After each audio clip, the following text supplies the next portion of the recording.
Lahiran zaman now banyak yang bilang, udahlah dok, saya minta SC aja. Eits, padahal yang namanya persalinan normal tetap paling juara dalam soal keuntungan. Nah, pengen lihat? Simak yuk videonya berikut ini, tapi jangan lupa klik subscribe dulu dan nyalakan tombol lonceng.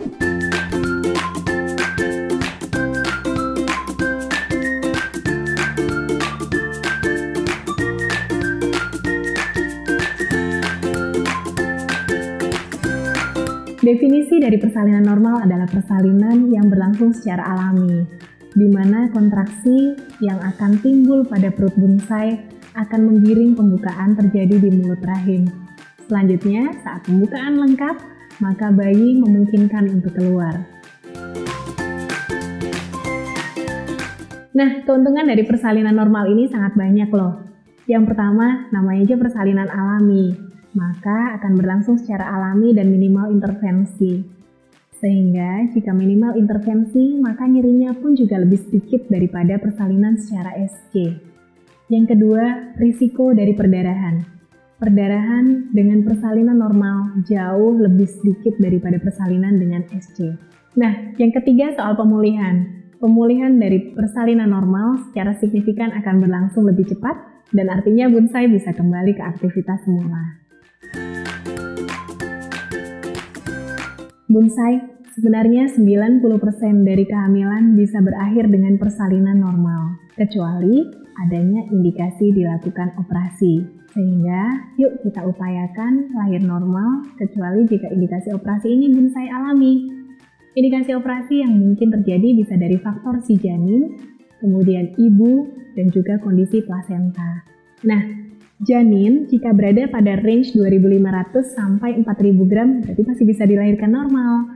Tapi jika di bawah itu atau di atas itu, maka tidak memungkinkan untuk dilahirkan secara normal. Nah, faktor yang kedua adalah menilai bonsainya sendiri. Bagaimana struktur panggulnya. Selama panggul memungkinkan, berarti insya Allah bisa lahir normal. Tapi jika panggul sempit, tentunya tidak bisa mengakomodasi bayi untuk keluar dari jalan lahir. Kemudian, kita juga perlu menilai apakah bonsai dalam kondisi yang stabil atau ada komplikasi yang menjadi tantangan tersendiri, seperti terjadinya preeklamsia atau perdarahan. Kemudian yang ketiga, kita juga perlu melihat kondisi bonsai dengan pembukaannya. Bagaimana kemajuan persalinan itu sendiri? Jika dalam pemantauan baik, kondisinya stabil memungkinkan pembukaannya maju dan kepalanya turun, maka biasanya ini tidak menjadi indikasi untuk dilakukan operasi. Nah, sekarang dari plasentanya nih. Jika plasentanya menutupi jalan lahir atau terjadi plasenta previa totalis, maka tidak memungkinkan untuk dilahirkan secara normal.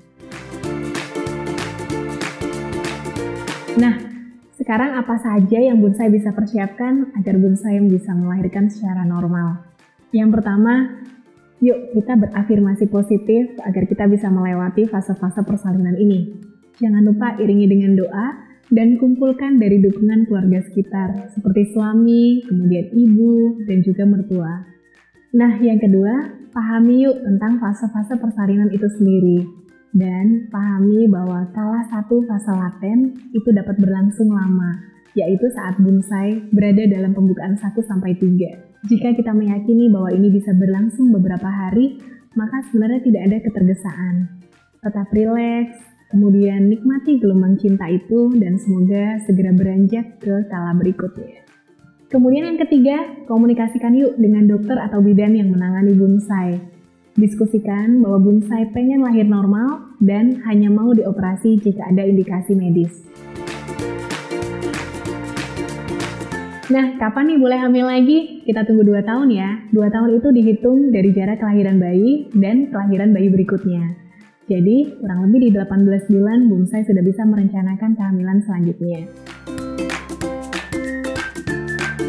Nah, sekarang udah tahu kan keuntungan-keuntungan yang bisa kita dapatkan dengan menjalani persalinan normal. Jadi, lahiran zaman now ataupun dulu, tetap dong, lahir normal aja. Lepas deh keinginan kita untuk dilakukan operasi sesar tanpa indikasi.